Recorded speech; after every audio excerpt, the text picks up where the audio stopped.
Giannis with a message to the five-star fans who are displeased with this team's efforts in the first half. So after Giannis made a bucket, the team's down by like 20 when this happens, and he's sitting on his keister, and then he gives them the double thumbs down because I guess the crowd was booing the Bucks for getting blown out by the Minnesota Timberwolves. The T-Wolves were without Anthony Edwards. They're without Rudy Gobert, and still the Bucks are so bad. I think if you took Giannis off the Bucks, this is the worst roster in the NBA. Giannis was asked about booing his own fans. Here's the Greek freak talking about it. When you or your teammates or your team has gotten booed on the road, you've hit the fans with a thumbs down in those cities. Tonight you got booed at home. You did the same thing. Just kind of, I can't even think of the times you've gotten booed at home. I've never been a part. Do I? Have I? I don't think so. I don't think so. I don't think so, no. Just something new for me. Just what that like kind of? It's changed. It's the same thing. Doesn't matter. I thrive through adversity. I thrive when people don't believe in me. Doesn't matter if I'm on the road, if I'm at home, if I'm on my family dinner, if I'm at the practice facility against my teammate. It doesn't really matter. So yeah, I've never been a part of something like that before. So it's something new for me. I like it though. I love it.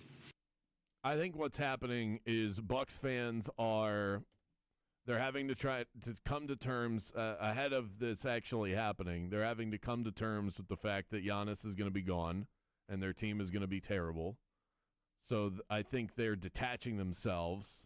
It's like when you know that a relationship is ending, so you start picking fights that aren't even there. That kind of feels like what Bucks fans are doing. But they weren't doubting you, Giannis. You're not the problem. It's everybody else. That team is terrible. They've done such a bad job recently of filling in the gaps around Giannis. And unfortunately, one of our favorite players, Cole Anthony, is a part of that problem. That breaks my heart. I know. He was one of my favorite Magic players, probably ever, just because of his energy. I hope at some point in Cole's career he comes back to Orlando. Oh, I'm sure he will. Absolutely.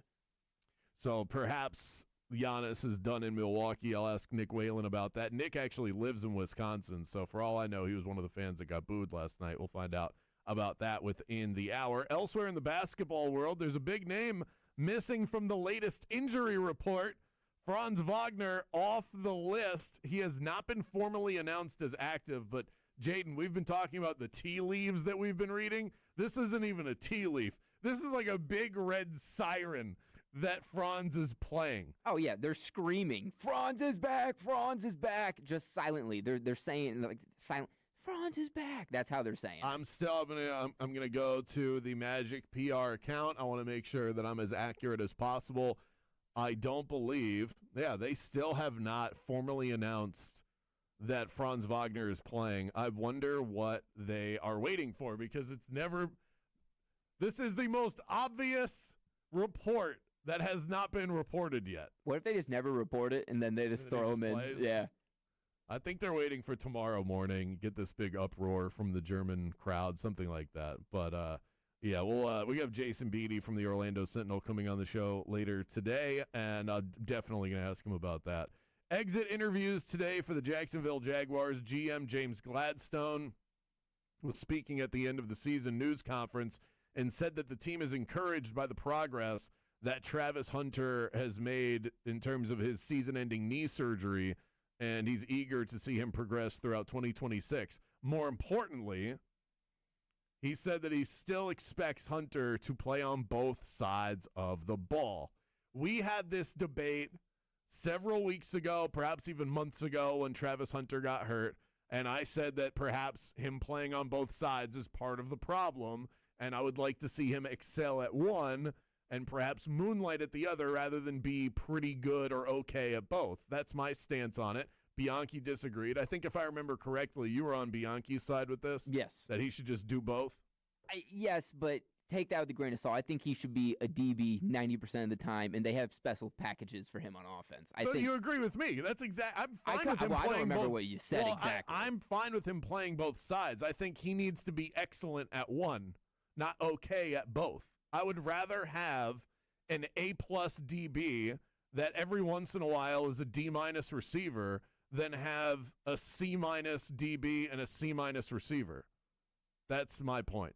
Yeah, I would be on your side. And I think guess, it's flipped. like if you're doing letter grade math, it would even out. But I'd rather have elite and then a lot of elite and a little okay than 2 okays. Yeah, And maybe it wouldn't work like that. I mean, it is possible that he could go out there and be great at both. It's just highly unlikely. And comparing it to the Shohei Ohtani situation it's totally different. I mean, Ohtani isn't out there chasing anybody around. He happens to be gifted enough to stand on a mound and throw a ball that does not slow him down at all from taking a bat and standing in a box and waiting for somebody else to throw him a ball. It's completely different than chasing around Justin Jefferson and then sitting on the bench for 3 seconds and going out and running a post pattern on offense, trying to catch passes. That one is much more grueling than the other. Yeah, your NFL career would be 4 years max if you played like that. You would be dead. And that's on the Travis Hunter side. Now for the Jags, you traded up to get this guy, and I know you want to maximize his abilities, but if you're only maximizing it for a short period of time, and by the way, this maximization already got him hurt. So I'm not a fan of that. But here's the thing. The Jags were a lot better this year than any of us anticipated, and that definitely lessens my passion for the subject because Travis Hunter's kind of gravy for them right now. They don't really need him to be successful. They're already good without him. When I had this opinion months ago, it was because I viewed Travis Hunter as part of the equation that would make them a great football team. I think they're already that. I think this team was good enough to go to the Super Bowl. They just happened to go up against Josh Allen, and if you're going to go up against someone that good, you can't miss, and they did. Those are our highlights and headlines. Up next, our daily source of motivation and inspiration, Nick Whalen from rotowire.com, talking hoops within the hour. Text in 50857. You can rage cage us as well. We're back with more Game On in just a bit.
Oh, yeah, that's funky.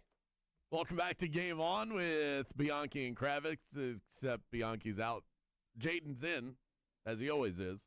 Bianchi will be back next week, but we are at it in Orlando, Jacksonville, and Tallahassee.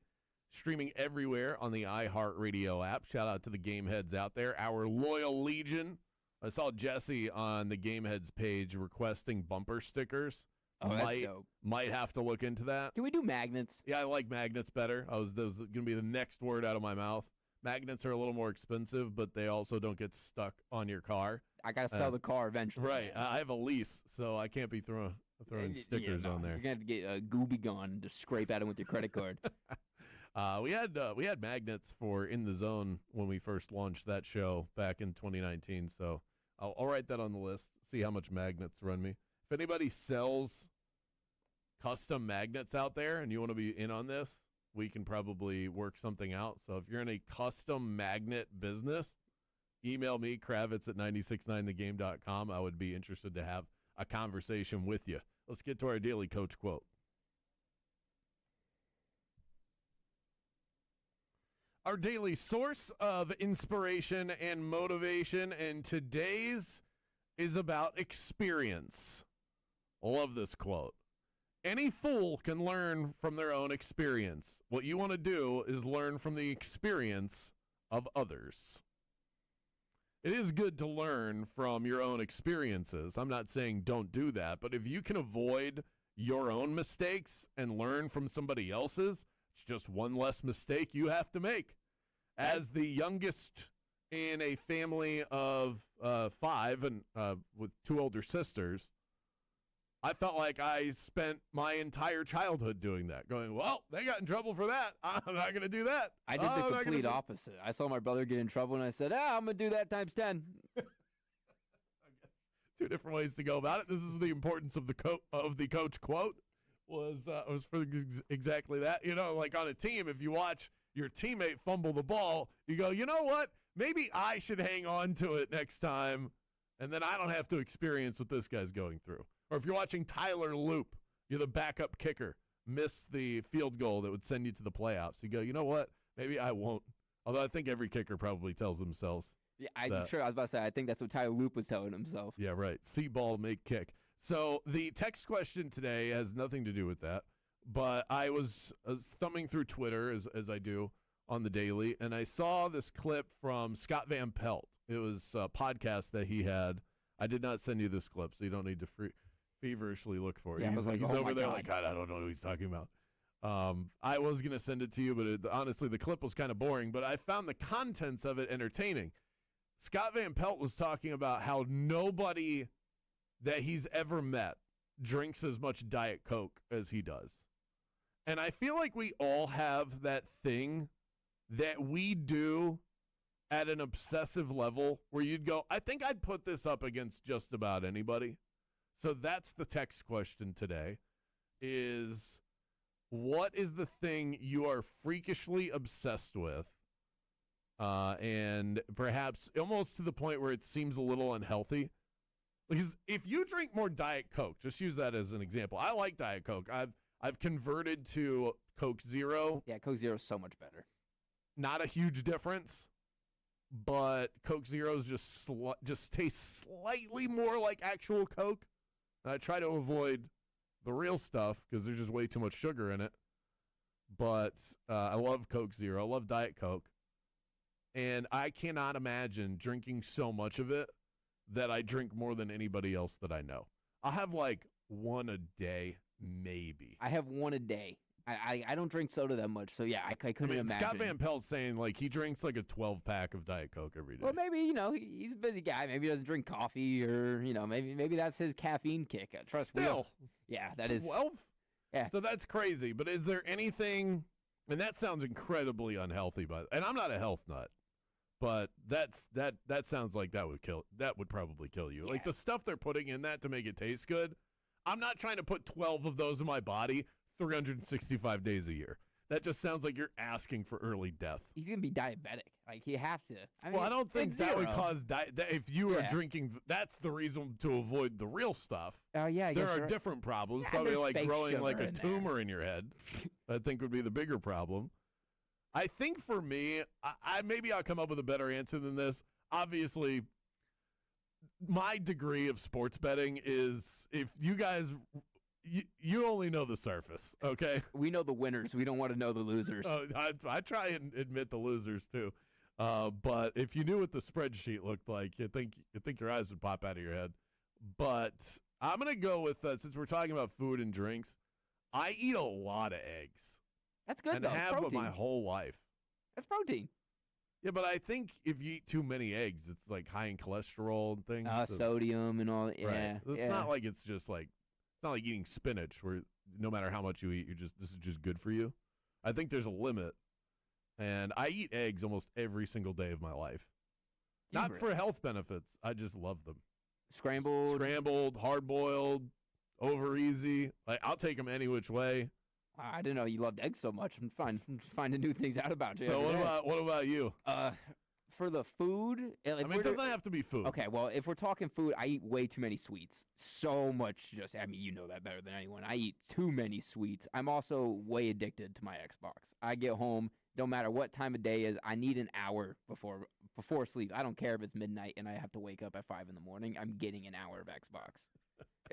I feel like a crackhead a little bit saying that out loud. That does sound like the right answer for you. I think when you first started working on the show, energy drinks were definitely a vice. Yeah, but 2026, I said I got to cut that back. I was having way too many. Text in 50857. What is the thing that you consume or the thing that you do at a freakishly obsessive level? Up next, is it a foregone conclusion that Giannis is parting ways with Milwaukee? And what does Franz's return do for the upside of the Magic? We'll check in with our resident hoop head, Nick Whalen, next.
Wednesday at around this time, our favorite hoop head in the continental U.S., Nick Whalen, my good friend from RotoWire.com, joins us to talk about all things NBA. What do you think about the intro, Nick? I'm still in a state of shock. Might need a few more seconds to recover from that. I didn't know where that was going when you said there was an uncontrollable obsession. I thought for sure this was going to turn into something Jacksonville Jaguars related, digging up some unpleasant memories from Sunday afternoon. But great work all around. Although I will say, the continental U.S., that implies the existence of perhaps a more favorite hoop head in Alaska or Hawaii. I haven't met anybody yet that is a big fan of basketball in Alaska or Hawaii. So I'm just going on assumption, but yeah, we will hold out a possible opening for you to be usurped by a new Hawaiian NBA expert. Were you in the crowd last night when Giannis booed the fine folks of Wisconsin? I was not. I was actually in the crowd at a local high school basketball game here in Milwaukee. One of my best friends is a head coach in the area, so brought my little daughter out there to her first exposure to basketball. She got a wave from the referee at one point. That was the big highlight of the night. Got a nice little smile out of that. But no, I was resigned to watching and tracking that game on my phone as Milwaukee just got absolutely decimated, with no Rudy Gobert and no Anthony Edwards out there for the Wolves. Yeah, tell me about it. I was on Milwaukee -2.5, and sometimes it's nice when you don't have to sweat a bet. It's just over the second it gets started. What's been the reaction as far as that goes with Giannis kind of calling out the fans? And I feel like they were probably booing the team, yet he kind of took it like he was getting booed individually. Yeah, I think Giannis is almost viewed separately from the team at this point. There's obviously internal frustration with how everything is being handled right now. I think most people in Milwaukee had turned on Doc Rivers last season. I think that has only been ramped up. You just kind of see the deficiency that they have when you compare him, especially to a lot of the younger coaches around the NBA, where it feels like this kind of old school legacy guy and Doc Rivers, the game has really passed him by. Obviously, nobody's sitting here saying that Milwaukee should be, a top 3 or 4 team in the Eastern Conference, but you shouldn't be down 40 to a Minnesota Timberwolves team at home in a game in which you were favored, by the way, when you don't have 2 of your starters. So I think the lack of competitiveness outside of Giannis for this team, the lack of continuity, switching up rotations seemingly on a whim, night to night, the execution late in games has been brutal. I don't know where this goes, Brandon. I am of the belief that Milwaukee, they might have to be the team that initiates or might be the side that initiates a Giannis trade, because it doesn't look like Giannis is going to do that. I almost get the sense that he's almost trying to avoid culpability here. To give you a parable, Brandon, when I was in 7th grade, one of my best friends wanted to dump his girlfriend, but he didn't want to face the wrath and the repercussions of being the one to do it. So what did he do? He wrote down a list of the 5 hottest girls in school, did not include his girlfriend on the list, and then dropped the list in her locker for her to find. And then, of course, she turned around and dumped him. I feel like that's almost what Giannis is trying to do here. He's like separating himself from the organization. The comments after games are weird. He won't go as far as to say trade me, but it feels like these two sides are eventually heading for a divorce, whether the Bucks like it or not. That is so savage. It is. It's still talked about to this day in our friend group. That is only something you would do at 12. That is wow. That's insane. I don't even know where to go from there. I'm going to be thinking about that for the rest of the day. So the Thunder finally got one on the Spurs last night. San Antonio has been their kryptonite so far this season. Do you think if these two teams meet up in the playoffs that will continue to be an issue for OKC, or do you think last night dispelled any of that? I think that last night dispelled it to a degree. I know OKC and SGA specifically after the game, kind of tamping down this idea that, the Spurs are their rival, and they've beaten them 3 times heading into that game. I think SGA's words were, this wasn't our Super Bowl, which I think the implication was that maybe the NBA Cup was the Super Bowl for the San Antonio Spurs. I'm of the belief that we've swung, a little too far as the concerns for OKC go. Other teams around the NBA, and I'm not just talking like the 7 seeds, we're talking like the 1 and 2 seeds in the East and the 3, 4 seeds in the West. Teams like that slip up all the time. They have just a 2 or 3 game stretch where you're not shooting the ball well, or you got key players out and you just don't look like the team that we expected. OKC was beating teams so badly early in the season that I think, alarm bells start to ring, not only when they're losing games, but when they're not winning convincingly. And I think we just need to realize that, like Jalen Williams said last week, these guys are human. They go through slumps just like anybody else. They've built an incredible roster, but they've also had a lot of injuries so far this season. It feels like every night you got 1, 2, 3 key players out for the Oklahoma City Thunder. When this team is at full strength, when they have Alex Caruso and Kaysen Wallace and Isaiah Hartenstein out there with their stars, I think they're still far and away the best roster in the NBA. Now, San Antonio is constructed, I think, in a unique way that has certainly given Oklahoma City problems. And as we saw in the postseason last year, this is not the greatest shooting team, the Thunder. I mean, even in that game last night, which they won by 21 points, they were 11 of 30 from beyond the arc. They're not an overly high volume 3-point shooting team. They're prone to off nights just like every other team. So they are vulnerable. But if you're the Thunder, I don't think there was any sort of internal panic when they lost those 3 games a month ago to the Spurs. We're talking to Nick Whalen from RotoWire.com, our resident NBA hoops head, the number one, my go-to NBA expert in beyond the continental U.S., every U.S. state. We're even adding Puerto Rico. We're adding territories at this Territories, point. okay. Franz looks to be coming back for the Germany game tomorrow. It has not been officially announced yet, but every tea leaf that you could possibly read that would point to him coming back is out there. He's not on the injury report. That's more like a red siren. He was also on the graphic that the team shared promoting the game on social media. So he's playing. They just haven't said it yet. How much does that restore your confidence in this team day-to-day getting Franz back into the fold? Or do they need Jalen Suggs back for you to be all the way back in on the Magic? Yeah, well, first of all, I think this makes sense, right? I mean, the game is in Berlin. Franz Wagner's born in Berlin. There's a reason the Magic were the team that was sent over there. So I think the NBA was going to do everything possible, without being reckless, to ensure that Wagner is out there. I think this does go... It goes a reasonable amount of a way as far as solving some of their issues. Franz Wagner's been a 36% three-point shooter this year, albeit in a relatively small sample, talking about a guy who is hovering around 30% each of the last 2 years. So we still need to see that pick up where he left off. But I think there's a case to be made at this point that he is probably their most impactful player. If you want to say Banchero is their best player, who's the best at their peak, it's probably still Paolo. He's more so the face of the team. But I think that this team operates better, certainly, when Franz Wagner is out there. We of course, saw that early in the season. We've seen that borne out with him on the shelf. As far as does this team have finals upside, Eastern Conference finals upside, I think they need Jalen Suggs back to officially reach that kind of territory. Desmond Bane has not quite had the immediate impact necessarily that we thought he would. There's been more just kind of where is Desmond Bane type of nights than I thought there would be. The continuity with this team has just seemed a little off all season, but having Wagner back, I think is their most important piece. And I would not be surprised if we see this kick off, a month-long stretch here where we start to talk ourselves back in to the Orlando Magic. I went the whole conversation without bringing up the Jags loss to the Buffalo Bills. Thank you. You are welcome for that. You can catch him on the Fantasy Sports Channel on Sirius XM Radio weekday afternoons. My favorite listen on my drive into the studio. Nick Whalen from RotoWire.com. And if we're ever looking for anybody else, I'll just drop my top 5 NBA analysts in your school locker. Thank you very much.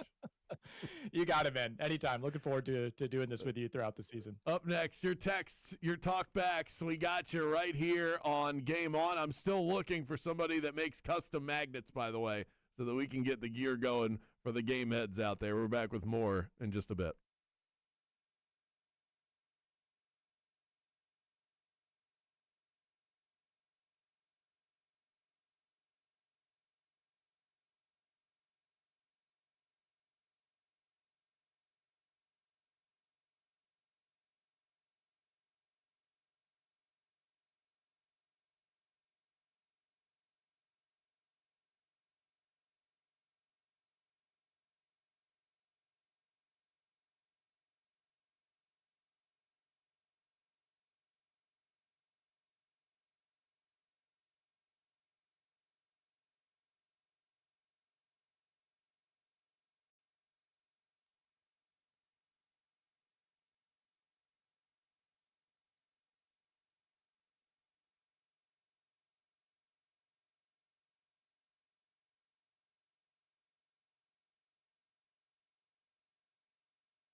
Text in 50857. We are taking your responses throughout the course of the day, as we always do. We have the People's Afternoon Show here on Game On. Got a text that said, I may be out of the loop here. What happened to Mike Bianchi? We fired him. Just felt like he wasn't really cutting it, and just let him go. That was enough. I'd had enough of that bald, shiny head. I brought him over from the morning show, just kind of like screw with the station a little bit, and then eventually kick. No, that's not what happened. He's just off this week. That's it. Top secret assignment, as he would say. In reality, BK just wants to be the only bald person on the show. That's right. Felt like I wasn't getting enough mic time. So, said, Bulldog, you have to take the week off, okay? Just nap. Catch up on your sleep. So he'll be back next week. Don't you worry about that. The Orlando Valkyries bagged 2 wins. They're off to a hot start. The Valkyries are our premier professional volleyball franchise competing in Major League Volleyball. Great product. Go support them. You can get tickets by heading to Ticketmaster, and you can also listen ahead of their next home match. See how you can be part of our Game Heads section. Speaking of local sports, I haven't been to an Orlando Solar Bears game in a while. Have you ever gone to one of those? When I was like super young, I used to go them all the time. I still have pucks, like in-game pucks they use in my room. So I was watching SportsCenter this morning, and I have been avidly teaching my son about football. He's gotten really into that. Or really into it as, for a 6-year-old. He's picking teams. Right, He's into it. Exactly. Basketball, like he recognizes some of the teams there. Baseball, I'm starting to teach him to get him ready for the season.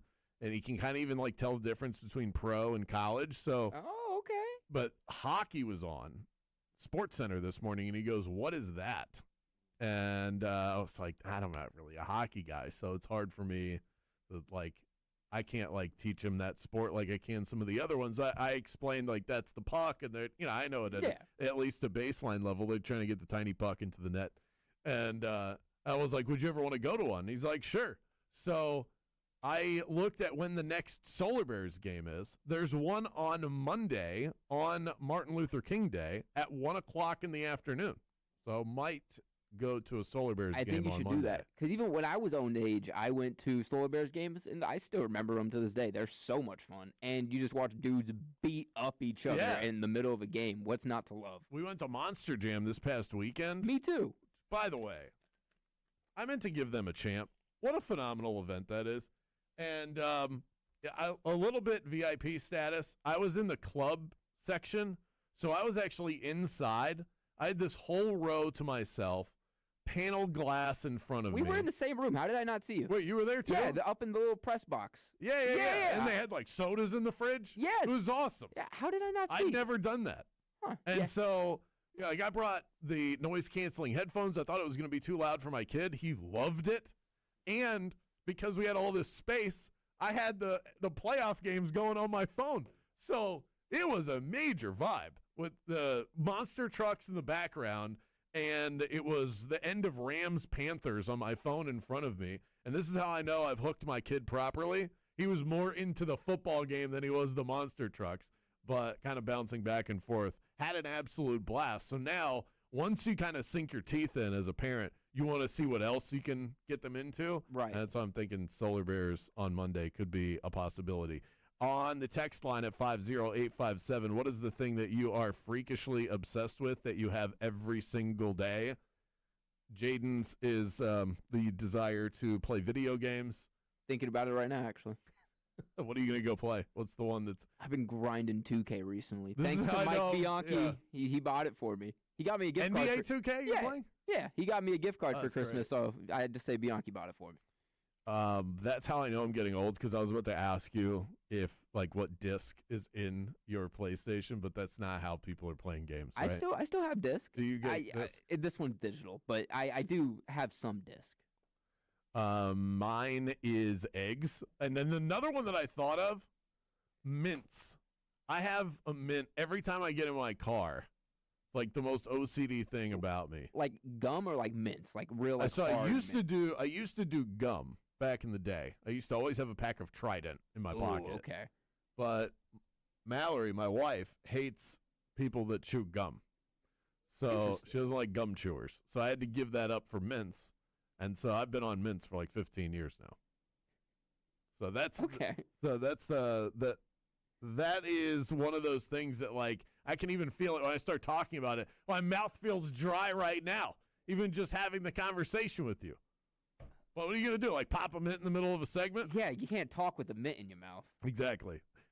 The Dolphins are looking for a new head coach. I think there is one that is so obvious it should be in a blinking neon light. I'll give you that coming up in 60 seconds. Let's get the latest from Fox Sports Radio.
Don't become another number. Become part of the family. Burn Pest Control, family owned and operated with over 30 years of experience in the termite and pest control industry. Contact Joe directly, 321-297-7985, or go to burnpest.com.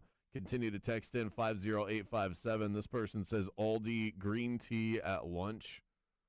I love pairing that drink that's like you can't have it every time you sip on something. But that's like your little special treat at lunch. And a nice sweet tea just delivers. I want a sweet tea. Green tea, the same concept. I love that. Love that idea. Somebody said that they chew more ice than anyone. I never got into that. I can't do ice or anything cold on my teeth. I can't chew it. I don't get the appeal. And neither do I. I just what are don't you getting understand. out of that? Nothing. Hydration, maybe? And water? you're just like annoying people around you. I would hate to be around someone that's just chomping ice at all times. My ex-girlfriend used to chew ice all the time. Did you ever ask her, why the hell are you doing this? Yeah. She actually had a good response. Apparently anemic people chew ice a lot. Oh, okay. So, I don't know what that has to do with it, but I guess that's the thing. Okay. I mean, it just kind of converts to water. I would think you could just probably drink water, but Right. maybe there's something to it that we don't understand, which is the case with most things, probably. Yeah, seems all right. Somebody said Coke Zero is gross. You're gross. Yeah, you are gross. What kind of comment is that? Somebody said that you should switch to sparkling ice with caffeine. They sell that at Publix. Yeah, I actually replied to him, and I said, I think I might check into that. He told me his favorite flavor, so I'm going to check it out. So here's my issue with the sparkling ice drink, because if you're trying to get a caffeine boost, those drinks are almost too big, where I'm consuming too much liquid to get to the end goal. Now, are you thinking about like the actual ice drinks or the ice energy drinks? Ice energy. Oh, okay. See, I didn't know if you're They're like big, they're kind of like Monsters. Yeah. You're like, I don't really like the idea of, if I'm trying to get a boost from caffeine, I want a quick experience, short dose, get me to my destination. Well, I just don't think energy drinks are for you then, because every energy drink's pretty much like that. They're like, drink this gallon and you'll feel great. It's like, no, now I feel like bloated, gassy. Yeah, too much sugar, my stomach hurt. So I don't understand. The whole idea of this text question of what are you freakishly obsessed with came from Scott Van Pelt. He says he drinks like a 12-pack of Diet Cokes a day. I cannot imagine. I feel like I would float away if I had that many bubbles throughout the course of the day. Insane. So the Miami Dolphins are continuing their search for a new head coach today as they continue to try and find their replacement for Mike McDaniel, who was fired last week. They hired a new general manager. John Eric Sullivan is the guy's name. Also, kind of flying under the radar perhaps, Hall of Fame quarterback Troy Aikman and the color guy on Monday Night Football is helping to serve as an outside advisor for the team. Why? I don't understand that. I didn't get that either when I saw that. I saw that for like a week now. I don't understand it. If I was Dan Marino, I'd be like, what do you need him for? Seriously. You want a legendary Hall of Fame quarterback's opinion? I'm right here. Your only legendary Hall of Fame quarterback in your whole franchise. Exactly. And now we're talking to Troy Aikman. Maybe they're looking to give him the job. I don't know. But anyway, this morning, the Dolphins announced that they completed the interview process with former Browns head coach Kevin Stefanski. Don't hate that. He is the coach of the year from 2020 and 2023. And failing with the Browns, to me, it's not any sign that you're a bad coach. You win coach of the year twice, and you flame out with Cleveland. Cleveland's the worst job in the entire league. So, and the Dolphins aren't much better, but they're better than the Browns in terms of overall job quality, ownership, instability, and all of that. But I wouldn't hate that. That's a good idea. Kevin Stefanski should be a head coach in the near future. This is a crazy year as far as changes go. You have 9 teams in the league. That's more than a quarter of the league looking for a new head coach. And there is some stiff competition out there. Talked about this yesterday. I ranked it. Steelers 1, Ravens 2, Falcons 3. Strong top 3. After that, it gets a little debatable. I think I'd put the Titans 4th. I think I'd put the Raiders 5th. And then there's this mesh at the bottom, this just mush of the Cardinals and the Browns and the Dolphins. The Dolphins' job's better than the Raiders' job. I understand they have the first overall pick. But why? Okay, so look at I'm glad that you brought this up. When has a coach, BK, when has a coach ever done anything for the Raiders in years? The Raiders have been to a Super Bowl in my lifetime. The Dolphins have not. So there's that. If we're going historical. The Raiders had Rich Gannon, John Gruden. They went to the Super Bowl. Though. Well, even if you were to say past and recent, the Dolphins haven't even gotten past the first round of the playoffs. So if we're comparing history, the Dolphins are just as much a mess as the Raiders are. At least the Raiders have a quarterback that they already know they're going to draft that they can build their franchise around. The Dolphins don't have that. The Raiders, I don't know exactly where they are without looking it up, where they are in terms of their cap situation. Let me give you I have a bullet point breakdown of everything working against Miami right now as far as job quality goes. Instability at quarterback. They have the 5th worst cap situation in the NFL right now. They have the 6th highest first-round pick among all of the open jobs. So they draft 11th. There's 5 teams that have an opening that are drafting higher than them, including the Raiders, in round 1. Stephen Ross is widely considered a decent guy, but an awful owner. Bottom 10 in the NFL. I looked up some recent rankings that were done by reputable sources. He's always listed in the bottom 10. Since he's been in charge for the last 16 seasons, the Dolphins are 120 and 133. 120 wins, 133 losses, 3 playoff appearances, 0 playoff wins. And they had a Tom Brady tampering case under his umbrella where they lost their first-round pick in 2023. That doesn't help his case either. So instability at quarterback, bad cap situation, not the best pick of the jobs that are available. Your owner sucks. And other than that, it's great. You're in Miami. Would you like to sell me on why this job is any good? I never said the Dolphins' job was good. Time out. I don't know if it's better than the Raiders' job. I think they're pretty equally bad. So I think Mike Tomlin's name is not the neon name. I still have the neon lights name that I'm going to give you in a minute. Mike Tomlin, I am intrigued. The Dolphins, perhaps more than any other team that is out there, needs what Mike Tomlin brings to the table. I don't think every team looking for a new coach should put culture setter at the top of their priority list. But I absolutely think the Miami Dolphins have to do that. That has been the number one problem going back to Dave Wannstedt being the head coach. They've always felt like this disaster of an organization that deserves no one's respect. And I think Mike McDaniel was a good coach, but he was not a culture setter. They need a culture setter.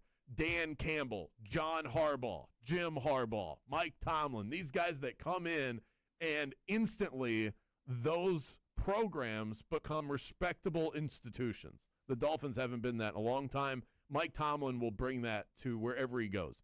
Maybe they finish no better than 9-8 and their early exits in the playoffs, but they will be respected. The Steelers, at least, with all their mediocrity, still have respectability. The Dolphins need to at least get to that baseline, and then you can figure it out from there.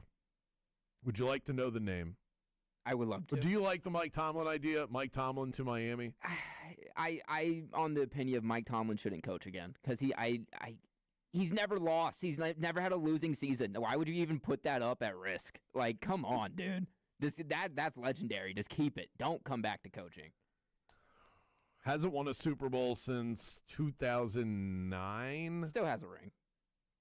Okay. But, yeah, I mean, he's a Hall of Famer. So the name that is in neon lights, nobody's guessed it on the text line. Chris Shula, defensive coordinator for the L.A. Rams, the grandson of Don Shula, the greatest coach in Miami Dolphins history, indisputably. What is that? Well, you just put up, you're looking up something feverishly? Chris Shula is a hot name. This is not someone that we're just pulling out of thin air. This is a guy that's going to get numerous head coaching interviews if he hasn't already. He is in the midst of the playoffs right now. The Steelers requested an interview with him. I knew I saw something earlier. So that's just... Yeah, he's a hot name in the cycle, and I don't think being the grandson of your most legendary coach, that's not a good reason. But it doesn't hurt because it's kind of a cool storyline. I think he seems like he's a good candidate. If you look at so how can I judge this? I'm not an X and O expert. I understand it at a basic level. I know the Rams defense is good, so check that box. If you were to say, list the most talented defenses in the NFL, forget about what they produce. You just talent off the top of your head. You're picking teams in Madden based on the names that are on the team. I don't think the Rams are very high on that list. Yet statistically, they are. That's good coaching. I mean, either we're just underrating all of this talent, which is possible, or that's a coach getting the absolute most out of their players. And we know it's not McVay. McVay's an offensive guy. So he might coach up the defense as far as motivation levels go, but schematically, he's got nothing to do with that. That's Shula. So that's what you're bringing in. I think that sounds like a good idea. I'm not married to this idea that you have to go hire an offensive guru in today's NFL. There are plenty of defensive coaches that are having success. There aren't a lot that get opportunities now, but Mike McDonald, the head coach of the Seahawks, they're the 1 seed in the NFC, defensive-minded coach, and their offense isn't stuck in mud. So you get offensive talent, you get a good offensive coordinator, you bring in a culture setter that immediately fixes the defense, and then boom. And he happens to be, I mean, headlines, are you kidding me? In the Sun Sentinel, Don Shula's grandson, new Dolphins head coach, whatever, some more creative headline than that. I mean, it writes itself, Jaden. You sold me, and I'm thinking about it. I'm thinking about this Rams defense. They have people like Cam Kitchens and exactly. There's Jared a couple Verse is there. There we go. Fisk from Florida State. They're not all super high draft picks either. Like he knows how to develop. Picks. They've been trading their draft picks for years. Right. They've been doing that since I've been in like middle school. Yeah, I think that when you look at who has coached up their defense above what their baseline talent is, the Rams are on that list. Chris Shula, you, my friend, have zoomed to the top of the list. Jaden's got the takes. I've got the grades. Grade the take on the way next.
Get out your number 2 pencil.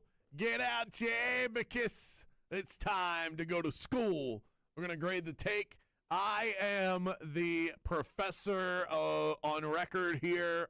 I have got my Sharpie out.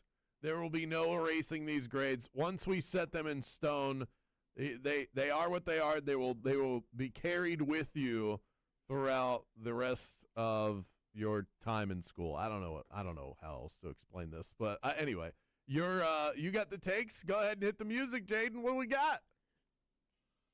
All right, I think I failed last week, if I'm remembering this correctly, so hopefully it goes a little better this week. I'm starting off hot, all right? Yep. You get extra credit if you get it, if you do well today, since it's just me. All right, sounds good. You don't have 2 professors to impress. It's a much tougher task. Mike Tomlin has never had a losing season, which is very impressive, but he hasn't had much success in the postseason in a very long time. Mike Tomlin is one of the most overrated coaches there is.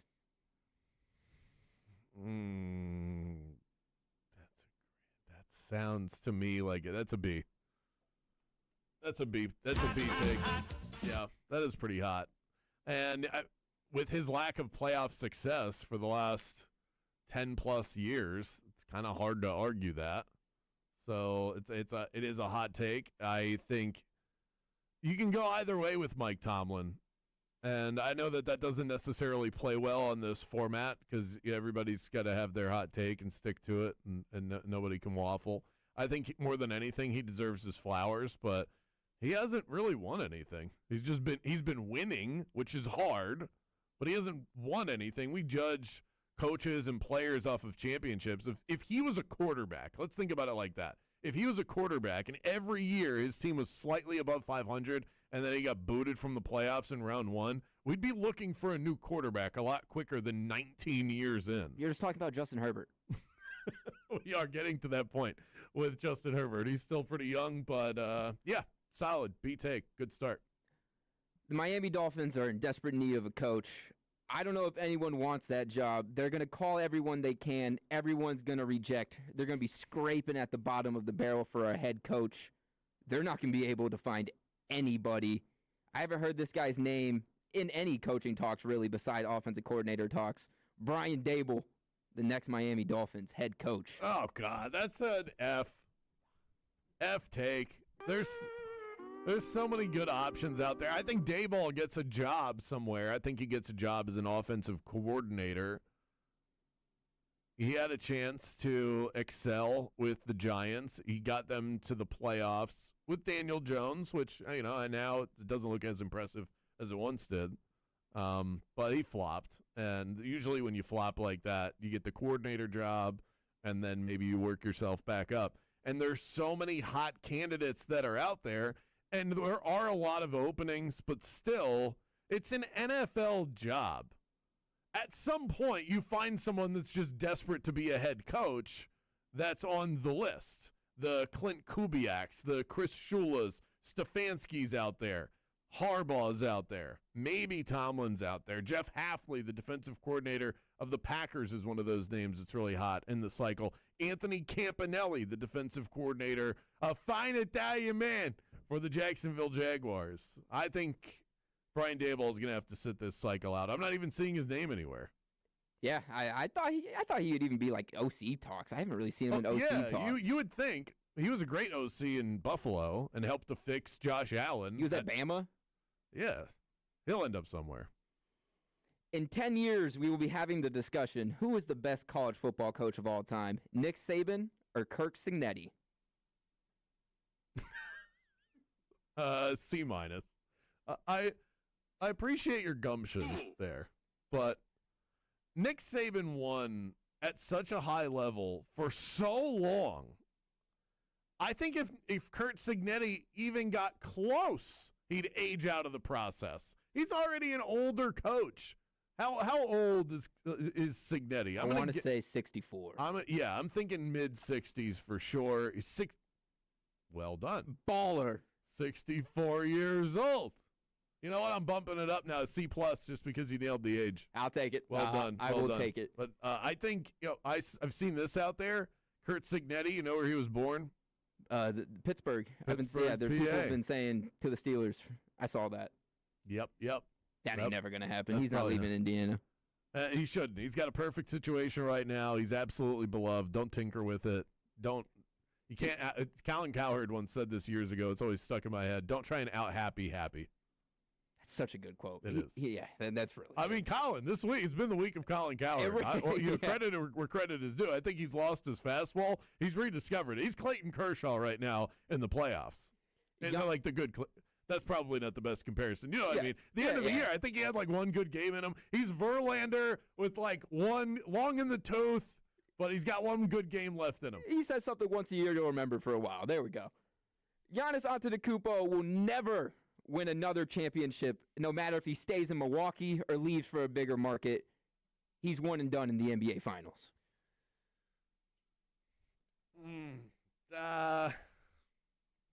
B-. It really depends on where he goes, but I see where you're going with that take. So that's a B- take.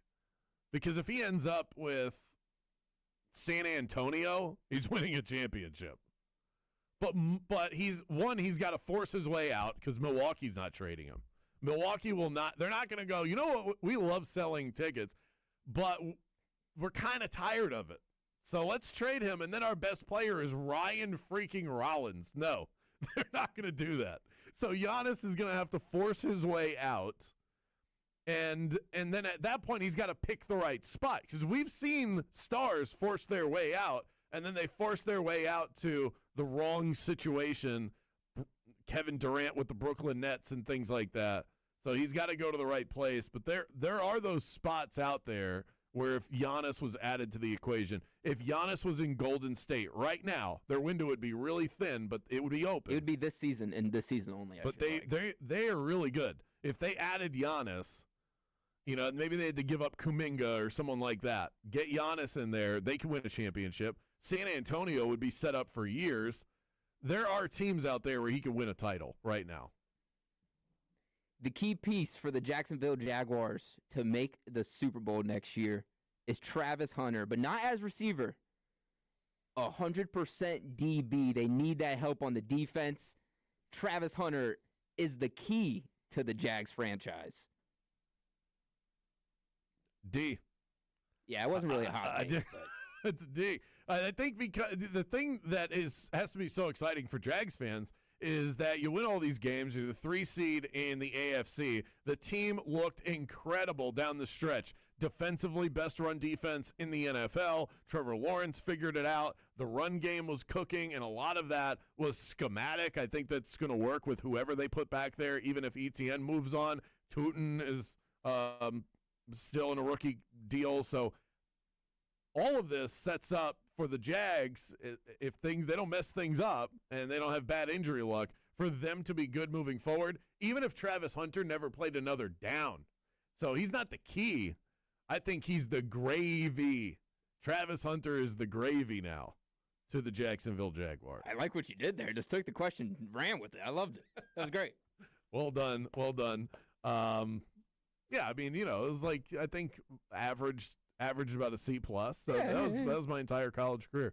Up next, mic'd up, we're going college football natty edition. Kurt Signetti, Mario Cristobal. We've got the latest audio for you coming up next.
Got some big-time tickets to give away. Chris Stapleton is coming to Raymond James Stadium on June 13th, and we have a pair of tickets to give away. So I really like what this person at the top of the text line did. And right now, you at the top, if you want to go, you would be in the lead for these Stapleton tickets. Here's the contest. If Chris Shula, the defensive coordinator of the LA Rams, were to take the Miami head coaching job, become the Dolphins' new head coach, he's the grandson of Don Shula, what would the headline in the Miami papers be? Predict the headline, 50857, and the best one will go to Chris Stapleton in June on us, 50857. The one to beat right now, leader in the clubhouse, it's the only one. It's the reason why I came up with this idea in the first place.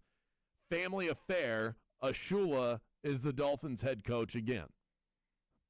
Okay? I think we can do better than that. I appreciate you sparking the concept. So we can definitely hook you up with something. I think that was pretty good. It is good. But let's get a few more in there, see what we come up with. 50857. What would the headline be if the Dolphins hired Don Shula's grandson as their next head coach? Let's get to today's edition of Mic'd Up. We're going all national championship edition.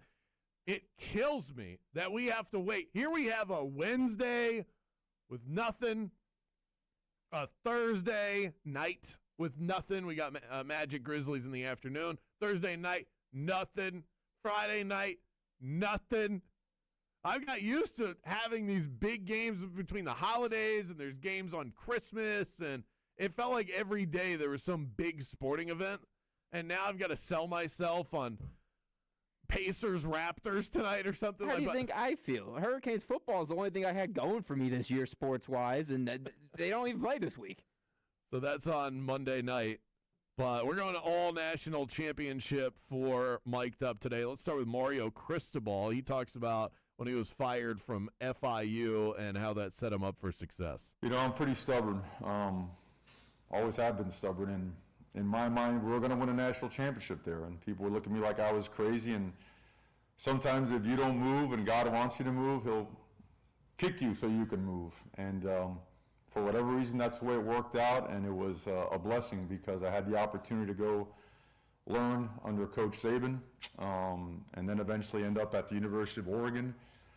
Blessed to be there, and it all led back to here, to the University of Miami. So, you know, at the time you can't see that. You can't see straight when something like that happens, especially when you invest every waking moment of your life into it, but I thank God that it did. It is pretty crazy the way that this stuff works out. We see this, we pay attention to it from the top level of the coaching profession, but if you become the head coach at FIU, and that's the best job that you've had to that point. He'd been a coordinator or a positions coach at other places. That's the best job that he had to that point in his life. That's a huge deal. You take that very seriously. Then you're forced to move on, and you're kind of back to, okay, well, I'm at a big-time program, but here I go again with position coach. Then he ends up at Oregon. Then Willie Taggart gets fired. Then he becomes the head coach, and his career takes off in a way that at the time that you're the head coach at FIU, I would think, compare that to us. This is a big deal for us to be on this station at this time slot. But this isn't as big as it gets.